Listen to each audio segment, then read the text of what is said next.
नमस्कार दोस्तों, हम देख रहे हैं YouTube channel knowledge with TP sir. यदि आप हमारे चैनल पर नए हैं तो चैनल को सब्सक्राइब करना, लाइक करना एवं शेयर करना मत भूलिएगा। आज हम पढ़ेंगे अध्याय 3 आदिकाल। साहित्य मानव समाज के विविध भावों एवं नित्य नवीन रहने वाली चेतना की अभिव्यक्ति है।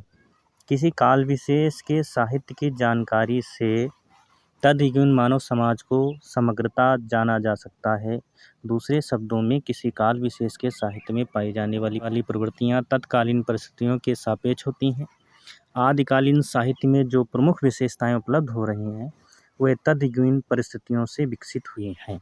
हिंदी साहित्य का आदिकाल आचार्य शुक्ल के अनुसार संवत 1050 विक्रमी से लेकर संवत 1375 विक्रमी तक माना जाता है। कुछ अन्य विद्वानों यथा डॉक्टर राम कुमार वर्मा ने इसका समय 8वीं शताब्दी से 14वीं शताब्दी तक स्वीकार किया है।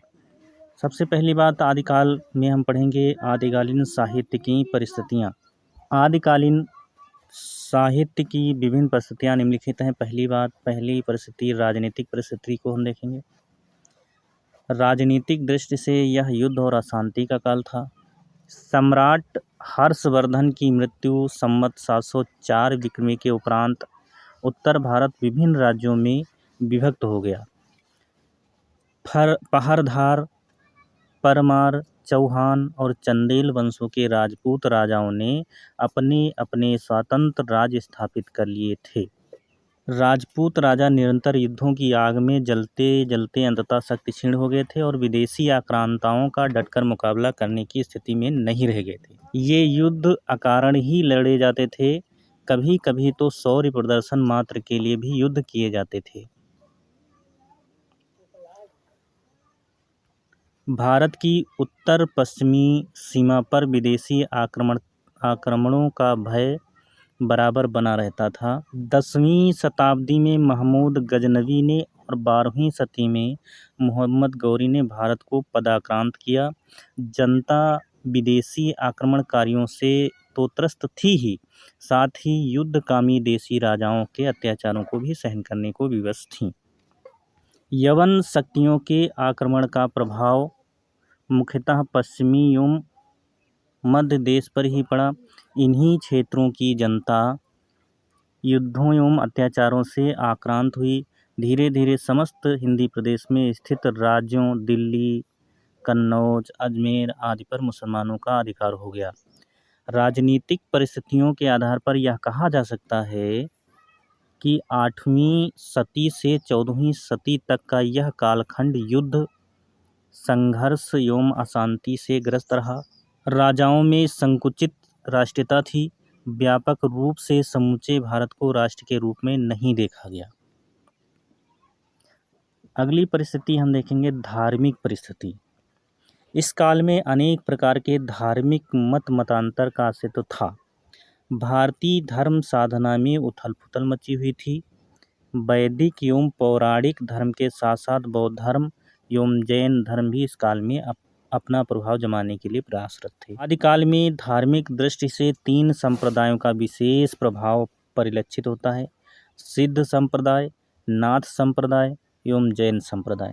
इनमें से सिद्ध एवं नाथ संप्रदाय का विकास बौद्ध धर्म की वज्रयान एवं शाहजयान शाखाओं से हुआ था। सिद्ध संप्रदाय बौद्ध धर्म की विकृत अवस्था थी। इसमें धर्म के वास्तविक आदर्शों के स्थान पर आचार विहीनता, चमत्कार प्रदर्शन एवं भोग विलास को प्रमुखता मिल गई थी। सिद्धों का प्रभाव निम्न वर्ग की अशिक्षित जनता पर अधिक था। वे तंत्र मंत्र, जादू टोना एवं चमत्कार प्रदर्शन द्वारा सामान्य जनता में अपना प्रभाव जमा रहे थे। सिद्धों की संख्या 84 मानी जाती है, जिसमें महत्वपूर्ण थे प्रमुख कवि जो थे वो सरहपा, सबरपा, कन्हैया, लुइपा इत्यादि थे। विक्रम की 10वीं शताब्दी में बौद्ध सिद्धों की प्रतिक्रिया स्वरूप नाथ संप्रदाय का उदय हुआ। इनके मतानुसार जीवन को अधिक से अधिक संयम और सदाचार के अनुशासन में रखकर परम सत्ता का साक्षात्कार घट हृदय के भीतर किया जा सकता है। नाथ पंथ का प्रवर्तक गोरखनाथ को माना जाता है। जलंधर नाथ, मत्स्येंद्र नाथ, मच्छंदरनाथ इत्यादि के रूप में इनकी संख्या 9 मानी जाती है। नाथ पंथ में योग पर विशेष बल दिया गया है। साथ ही वर्ण व्यवस्था का विरोध एवं बाह्य आडंबरों का खंडन किया गया है। जैन संप्रदाय के अनुयायियों का प्रभाव मुख्य रूप से 8वीं 13वीं शती के दौरान गुजरात और कठियावाड़ में रहा है। यहाँ के चालुक्य, सोलंकी और राष्ट्रकूट नरेश इसके अनुयायी थे। जैन साहित्य में जैन धर्म के सिद्धांतों अहिंसा, त्याग, करुणा इत्यादि का प्रतिपादन किया गया है। साथ ही इन्होंने कर्म कांड की जटिलता को दूर कर ब्राह्मण और शूद्र दोनों को मुक्ति का अधिकारी माना। स्वयंभू, पुष्पदंत, हरिभद्र सूरी, शालिभद्र सूरी, धनपाल, जोयिंद, देवसेन इत्यादि जैन संप्रदाय के प्रमुख कवि हैं।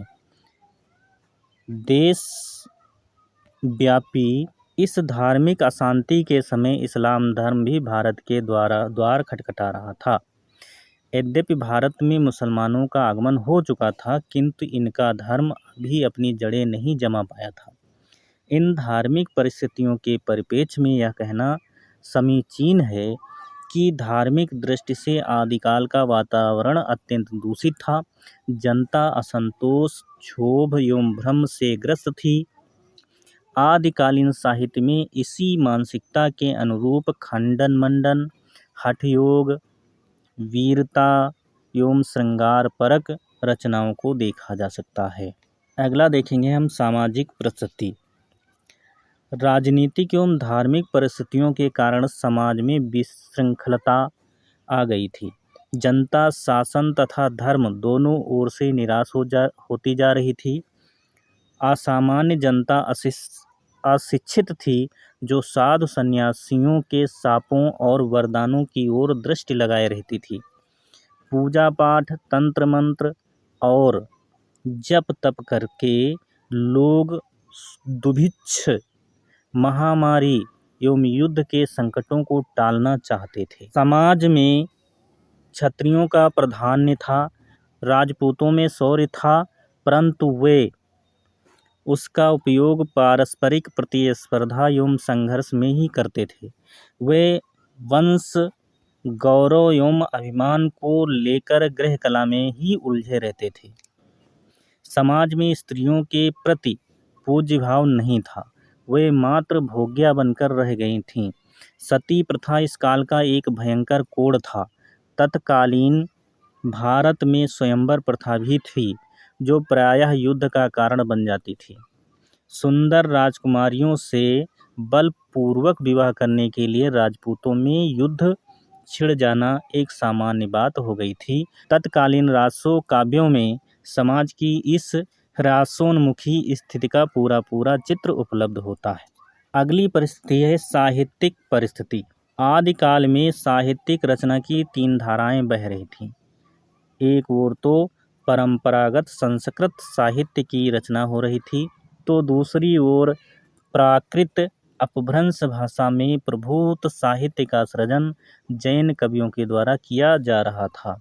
तीसरी धारा हिंदी में लिखे जाने वाले साहित्य की थी। इस काल में संस्कृत साहित्य के अंतर्गत पुराणों एवं स्मृतियों पर टीकाएं लिखी गईं तथा ज्योतिष एवं काव्य शास्त्र पर अनेक मौलिक ग्रंथों की रचना की गई।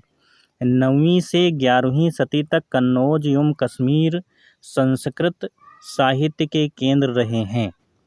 आनंदवर्धन, मम्मट, भोज, क्षेमेंद्र, कुंतक, राजशेखर, विश्वनाथ, भवभूत एवं श्री हर्ष जैसी प्रतिभाएं इस युग की देन हैं। इस काल में अपभ्रंश प्रमुखता धर्म की भाषा बन गई थी। जैन कवियों ने गुजरात में रहकर अनेक पुराणों को अपभ्रंश में नए रूप में प्रस्तुत किया।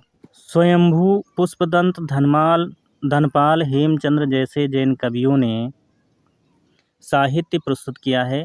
वह अपनी मौलिकता एवं साहित्यिकता के कारण उच्च कोटि का है।